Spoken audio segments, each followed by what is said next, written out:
Abamundi dada ingamteef malee Gabrumman barana hundumara chala idanno malee Meeqa argine rakko anaaf biyye kanko Baraa fi barootan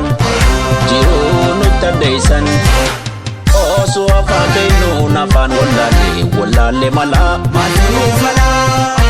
Ka afaan Oromoo dubbatu marti Oromoo miti jarra afaan barti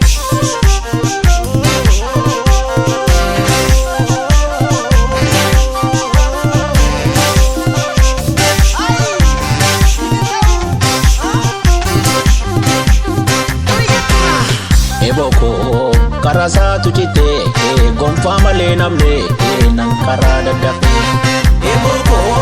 karasa tucite gonfa malee namne nan karaa daddafe Farda ko cece naan kulufta biruma nageeta nabbore baafata Farda ko cece naan kulufta biruma nageeta nabbore baafata Gaanni konneerate gara sandoksulle biftu ukkaamsulle Borji guunsaan oolu kunshiraan tuulame adunu ifime Bara hundaa silaa mootummaan nuufalla falamoo falfala Akka callee cittee addaan faffacaane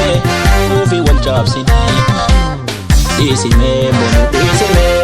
dhiigi kaagoota hiikime Dhiisime menu dhiisime dhiigi kaagoota hiikime Jaalalaa yoo ta'e malee dhiibulluun sodaa kawee Jaalalaa yoo ta'e malee dhiibulluun sodaa kawee Dhiibulluun sodaa kawee Dhiibulluun sodaa kawee Dhiibulluun sodaa kawee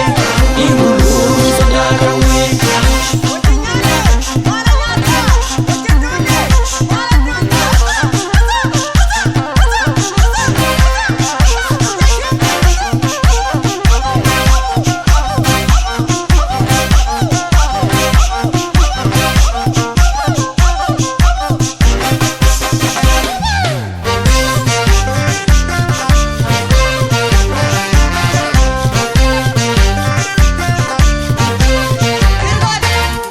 Lamiko ajjeesaa isa qaama hiita aangoon naadata Kagooti fuudhuuf qabu baagee gabuufte nuti qeessite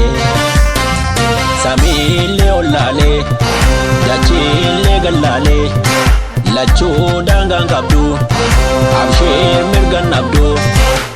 Maataa mormaatti ulfaatee walii taane nu warra kolfaa Gamummaa nafnee Margi bona goge ganna biqile harca'ee namne abdiin kutannee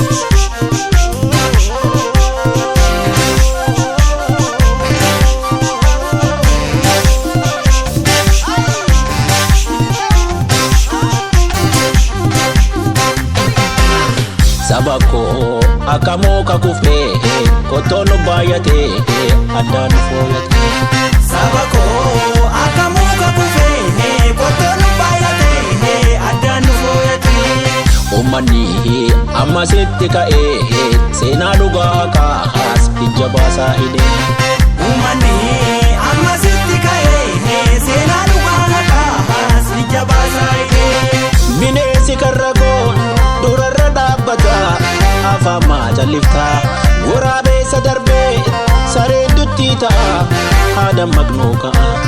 Bineensi karra koo durarra dhaabbata afaan maacallifta Waraabeessa darbee sareen duttii ta'a haada maqnoo ka'a